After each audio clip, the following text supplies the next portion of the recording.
Hi, good morning to all. Nag-iisa lang ako ngayong morning, Friday. Kasi magbe-breakfast na ako eh. Ayun yung breakfast ko. Ayan. This is my house. Ayan yung parcel ko. Yung palibot ng house ko yan. I live on my own room. Ayan. This is my room. Yan, where I stay. Kapag inaantok na ako, nagpapahinga na ako. Yan, oh. Itong palibot ng bahay ko, like that. Si solo lang ako dito.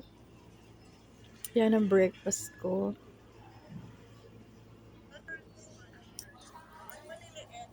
Stay alone here.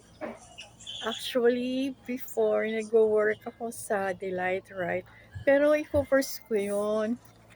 Kapag medyo guminawa na ako, I will try my best na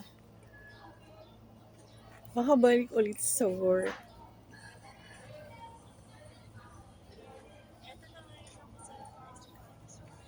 Sarap kaya tumirong mag-isa sa sariling bahay, like that.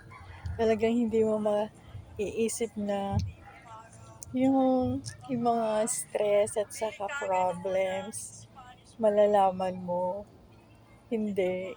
Ano lang, yung kapag meron ka sickness or somehow nawawala ka lang sa crowd, yun, meron ng sariling talaga, peace of mind ngayon.